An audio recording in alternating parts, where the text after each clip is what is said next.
Prashant Kishore addressing a press meet in Patna, where he is expected to launch, to actually give some clarity on what his new plans are. And this comes a few days after his talks with the Congress fell through and he refused their offer to join the party. And he tweeted, it was a cryptic tweet in which he spoke about time to go back to the people, that, I've been doing he's been an election strategist for many years, and now he's going to go back to the people. So let's just listen into what he's saying. आर्थिक या सामाजिक रूप से पिछड़े लोग थे, उनको उनकी सरकार ने आवाज दी।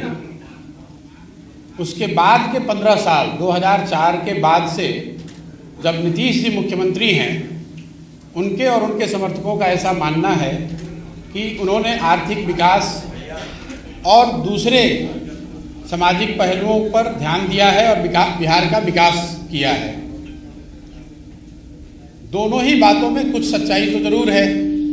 अगर आप इसको ऑब्जेक्टिवली देखेंगे तो जो लालू जी के रिजीम में हुआ या अभी जो नीतीश जी के रिजीम में हो रहा है, उसमें कुछ सच्चाई जरूर है और जो वो दावा कर रहे हैं। लेकिन जितना उनके दावों में सच्चाई है, उतना इस बात में भी सच्चाई है कि बिहार आज 30 वर्ष के लालू जी और नीतीश जी के राज के बाद देश का सबसे पिछड़ा और देश का सबसे गरीब राज्य है। इस सच्चाई को कोई झुठला नहीं सकता है। विकास के ज़्यादातर मानकों पर बिहार आज भी देश के सभी राज्यों में सबसे निचले पायदान पर है। इसलिए अगर आगे के 10-15 बरस के रास्ते को आप देखेंगे तो ये तो तय है कि जिस रास्ते से आप आए हैं पिछले 10-15 सालों में, वो रास्ता आपको वहाँ पर नहीं पहुँचा सकता है। आने वाले 10-15 बरस, और अगर उन वर्षों में बिहार को अग्रणी राज्यों की श्रेणी में आना है, तो जिस रास्ते पर ये राज्य पिछले 10 साल, 15 साल या 20 साल से चल रहा है, उन रास्तों पर चलकर हम वहाँ नहीं पहुँच सकते। स्वाभाविक है कि उसके लिए एक नई सोच और नए प्रयास की ज़रूरत है। अब ये विवाद और बहस का मुद्दा हो सकता है कि वो नई सोच और नया प्रयास कौन करे और किसके पास है। मेरा ऐसा मानना है कि कोई भी व्यक्ति ये दावा नहीं कर सकता है कि ये सोच और प्रयास करने की सारी क्षमता किसी एक व्यक्ति विशेष के पास है। मैं ऐसा समझता हूँ कि बिहार के लोग जब तक सब मिलकर एक साथ इस नई सोच और नए प्रयास के पीछे अपनी ताकत नहीं लगाएंगे, तब तक बिहार की दशा और दुर्दशा सही नहीं हो सकती है। इसलिए मैं ऐसा मानता हूँ कि आने वाले दिनों में और आने वाले समय में बिहार के वो लोग जो इस धरती से जुड़े हैं, जो यहाँ के मुद्दों को समझते हैं और जिनमें यहाँ की समस्याओं को सुलझाने की क्षमता है, और उससे बढ़ के आने वाले वर्षों में बिहार को बदलने का जिनके पास जज्बा है, जो बिहार को बदलना चाहते हैं, वो सारे लोग और या उनमें से ज़्यादातर लोगों को एक साथ आकर कोई नई प्रयास करने की ज़रूरत है। इस संदर्भ में मेरी जो सोच है और जो मेरी भूमिका है, उसके बारे में मैं 2 बात आज बताने वाला हूँ। जैसा कि आप प्रेस में या अदरवाइज कई जगह मीडिया में स्पेकुलेट किया जा रहा है कि मैं कोई राजनीतिक पार्टी बनाने वाला हूँ या मैंने कोई राजनीतिक मंच बनाया है, ऐसी कोई घोषणा मैं आज नहीं करने वाला हूँ। मेरी कोशिश ये है और मेरी भूमिका आने वाले दिनों में ये होगी कि ये जो लोग जिनको मैं कह रहा हूँ, जो यहाँ के सामाजिक और राजनीतिक जीवन से जुड़े हुए हैं और जो यहाँ की मिट्टी को, यहाँ के मुद्दों को, यहाँ के समस्याओं को समझते हैं, उनमें से एक बड़ा तबका उनसे मिलना, उनसे समझना और उनको एक साथ एक प्लेटफॉर्म पर लाकर खड़ा करना। पहली मेरी भूमिका का पहला जो लक्ष्य है वो ये है। मैं मेरे साथियों के साथ पिछले 4-5 महीनों से हम लोगों ने करीब 17,500 ऐसे लोगों को चिन्हित किया है, उनसे संपर्क बनाया है आने वाले 3-4 महीनों में मैं व्यक्तिगत रूप से इनमें से ज़्यादातर लोगों से मिलने वाला हूँ, उनसे बात करने वाला हूँ और जो जन सुराज की सोच है, गुड गवर्नेंस की जो सोच है और आगे उसको बिहार में उतारने के लिए, बिहार में उस चीज़, उस अवधारणा को जमीन पर लाने के लिए जो करने की ज़रूरत है, इस संबंध में उनसे मिलकर उनसे बात करने वाला हूँ। इस संदर्भ में मैंने पिछले 3 दिनों में कोई 150 लोगों से मेरी मुलाकात हुई। सैंपल के तौर पे जो 17,500-18 हज़ार लोग हम लोग के साथ जुड़े हुए हैं, उसमें समाज के अलग अलग वर्गों के लोग, अलग अलग पृष्ठभूमि के लोग, राजनीतिक और गैर राजनीतिक दोनों। और मेरा अनुभव पिछले 3 दिन का ये रहा है कि करीब करीब 90% लोग इस बात से पूरी तरह इत्तेफाक रखते हैं कि बिहार में एक सामूहिक नए सोच और नए प्रयास की ज़रूरत है।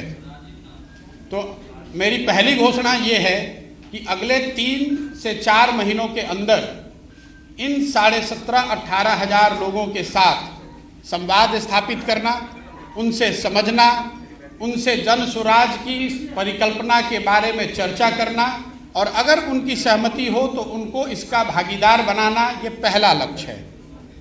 अगर इनमें से एक बड़ा वर्ग 2,000, 5,000, 3,000, मैं कोई संख्या अभी आपको एक संख्या नहीं बता सकता हूं, लेकिन इसमें से बड़ी संख्या में लोग अगर एक साथ आए, एक प्लेटफॉर्म या एक अभियान के तहत जुड़कर आते हैं और वो मिलकर ऐसा तय करते हैं कि हमें किसी राजनीतिक संगठन या पार्टी की ज़रूरत है, तो उस पार्टी की घोषणा उस समय करी जाएगी।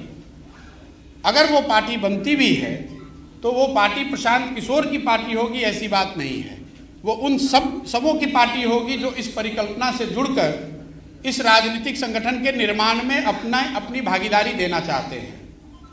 ये काम मुझे ऐसा लगता है कि अगस्त या सितंबर तक पूरा कर लिया जाना चाहिए।